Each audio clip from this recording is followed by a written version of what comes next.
What's up, guys? Barry Gaming here, back with some more Idle Heroes, and today we're going to be talking about Treasure Train. And no, we're not talking about like the special festivals or anything like that. It's kind of for the average player trying to decide when to use your regular Treasure Train tickets or even crystals, because you do start adding them up. So we're going to talk about it very briefly about when you should be using your resources. Again, make sure you might save them up, because this second week of Chinese New Year coming up might have a use for them. So if you still have your tickets, hold on to them. We're going to talk about the best up events to go for as well, because as you guys know, there's 5 different badges that you can go for that have up rates to them. Some of them are good, some of them not so much, but it helps you guys decide when to use your resources. Hopefully you guys enjoy this one. Prepare for Chinese New Year. Let's get going.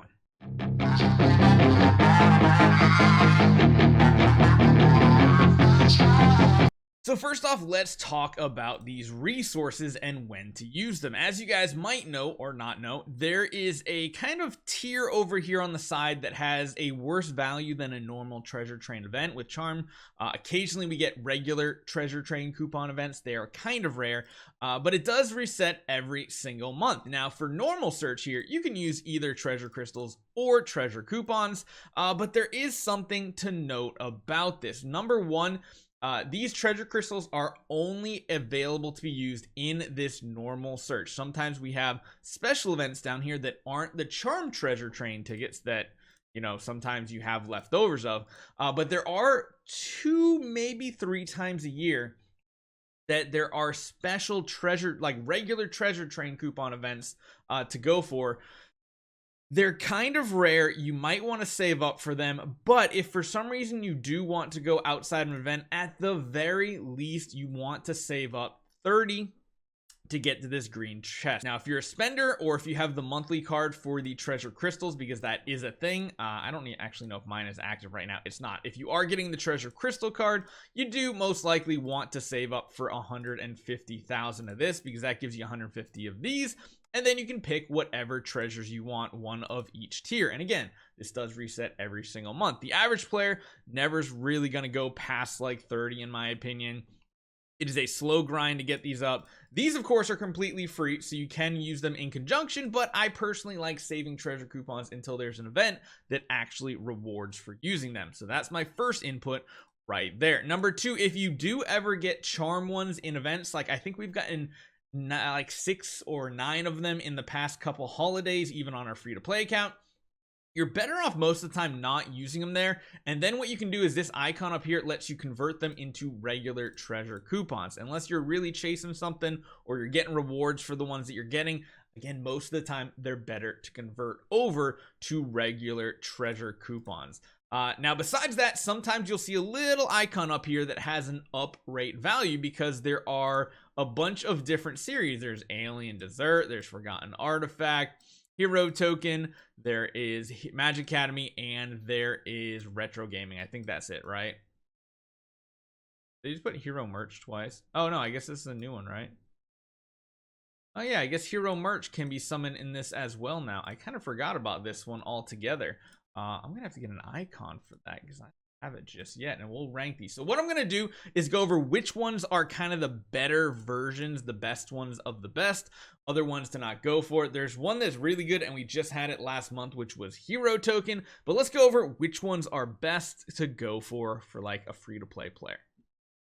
So we're going to do these in a pretty interesting order, but it kind of just depends on where my icons are. You'll notice the Hero Merch one is a little janky, so we are going to kind of explain that to you a little bit as well. But first off, the first one on the list is the Alien Dessert. So the Alien Dessert series is really, really nice because, well, it gives Void Campaign stats that are really, really solid. There's secondary stats as well that are very important, that are hard to come by otherwise, like skill damage, armor break, damage reduction, precision, crit chance, block chance, control immunity, holy damage. There are those secondary stats that are kind of rare to come by, but are pretty solid overall.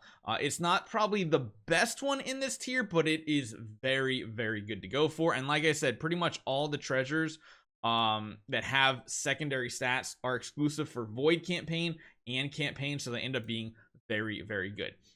The next one is Forgotten Artifact. So this one's not horrible.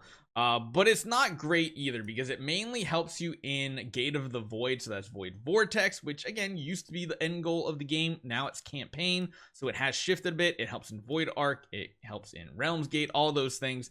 They're not horrible. Again, you're getting some pretty interesting stats on it as well as, you know, you're getting the Holy Damage, Armor Break, all those secondary type skills that are hard to come by, but they are very limited in the game mode that they are for. So not the best, but kind of just middle of the road. Now, the next one is kind of my favorite, sort of. It's interesting because it has the most uses out of all game modes, in my opinion, even more so than this. Now, Hero Token is the one that came up last month, and we talked about it and had people kind of go in for it recently. Hero Token's nice because you are getting class-based buffs, which are interesting. But what they are is they're usable in every single game mode. So some of them aren't so great, like warriors get like armor and damage reduction, which is decent. Mages get skill damage, control precision, control immunity offset, really good.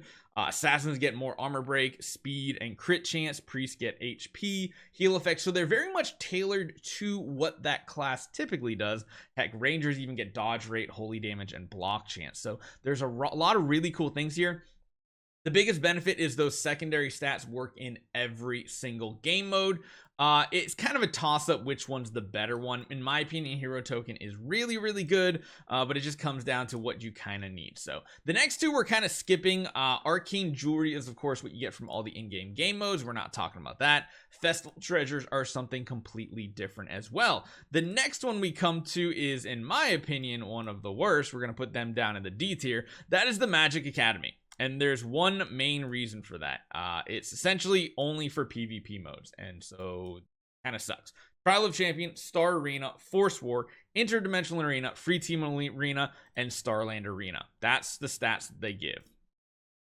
I feel like most people don't care about PvP. If you do, then place it in a higher tier. But for me personally, especially the free-to-play player, it is garbage. Never go for Magic Academy, in my opinion. Adventurous Guild is, of course, your guild stuff. Then comes Retro Gaming, which I'm going to put in the A tier. So Retro Gaming is, again, another one that works in the Void campaign. And it kind of makes me want to do this now. Because it's very similar, very, very similar to the Alien Dessert series, but I feel like it's slightly better. These are exclusive buffs to Void campaign and campaign, and again, you're getting very unique stats that you can't get elsewhere. Secondary ones: speed, skill damage, damage reduction, HP, holy damage, armor, precision, all these different things. But the one thing, in my opinion, that makes it better is the fact that there is one treasure that is so good: the Alien Arcade Retro Gaming. The actual Alien Arcade item, it's so good. It's the purple little arcade stand. It is the one opportunity for you to get maim damage besides your star spawn. So maim damage is something very unique because, of course, as the enemy's HP drops, you do more damage based on your maim percentage, and it is really, really, really solid. And again, Void campaign progress, that is really, really awesome. You can't really complain about that. And then the last one here, I feel like I'm going to put it like up into the B tier. I feel like it actually has more uses to the point where I might shift this one down a little bit as well. So Hero Merch series is one that works in Tower of Dream, Tower of Oblivion, Sealand, and Aspen Dungeon. They're not the most important game modes out there, but they are still pretty significant. I'd almost argue... No, actually, no. I think I'm correcting myself. I think I'm going to put it down in the C tier because I feel like the Void progress, especially like doing things like Realms Gate, Void Vortex, I feel like that is better rewards than the Hero Merch. Hero Merch is Tower of Dream. I mean, that does get you stuff every week. Sealand, yeah, kind of, sort as well. Aspen Dungeon, I don't know. It's kind of a toss-up. Maybe we just put both of them in the C tier or the B tier, and we'd be happy about it. So that's kind of the order that I would pick once you kind of start drafting stuff. Hero Token, though, is one that is really, really hard to beat. And yeah, just definitely go for hero token. It's what we did recently. If there is another special pop-up event like that again, you're definitely gonna want to do it, but we'll see which one comes next. Down the road, I'm going to be talking about festival treasures as well, and trying to do like a tier list of which ones are the best ones to go for. So stay tuned for that as well. Hopefully you guys enjoy this one. I'll see you guys next time.